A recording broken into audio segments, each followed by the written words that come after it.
আসসালামু আলাইকুম। আমি নাইব। আমার বাবা মাহমুদ সাহেব ৪ দিন আগে বেশ অসুস্থ হয়ে পড়েন। উনার শ্বাস এবং হৃদজনিত সমস্যা নিয়ে।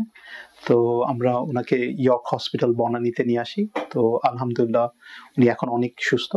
আম ফার্স্ট উনাকে এইচডিইউ তে ভর্তি করে এবং ডাক্তারদের চেষ্টায় এবং আল্লাহর দোয়ায় আলহামদুলিল্লাহ উনি ওখান থেকে কেবিনে চলে এসেছেন এবং সেখান থেকেও সিগনিফিক্যান্টলি ইমপ্রুভ করছেন যে আমরা এখন চিন্তা করতে পারছি যে উনাকে বাসায় নিয়ে যেতে পারবো খুব শিগগিরই। ডাক্তাররা অনেক বেশি আন্তরিক এবং পরিষ্কার-পরিচ্ছন্ন সবসময় চেষ্টা করেছে সবকিছু পরিষ্কার রাখতে। এখানকার সিস্টার এবং আরো যারা অ্যাসিস্ট্যান্ট আছেন তারাও সবসময় সর্বত্র চেষ্টা করেছেন আমাদেরকে হেল্প করতে। ডাকা মাত্রই সবাই এভেইলেবল ছিলেন এবং আমরা যেভাবে চেয়েছি সেভাবে চেষ্টা করেছেন। এবং আবার বলতে চাই যে ডাক্তাররা আসলেই অনেক আন্তরিক এবং অনেক ধৈর্য এবং সময় দিয়ে উনাকে দেখেছেন। যার ফলে আলহামদুলিল্লাহ উনি এখন আগের অনেক বেটার ফিল করছেন। ইয়র্ক খুব ভালো হসপিটাল। আমাদের এক্সপেরিয়েন্স খুবই ভালো এবং আশা করি যে আপনাদেরও কারো যদি কোনো ডিফিকাল্টিজ থাকে আপনারা এখান থেকে সেবা নিতে পারবেন এবং খুশি হবেন। Thank you.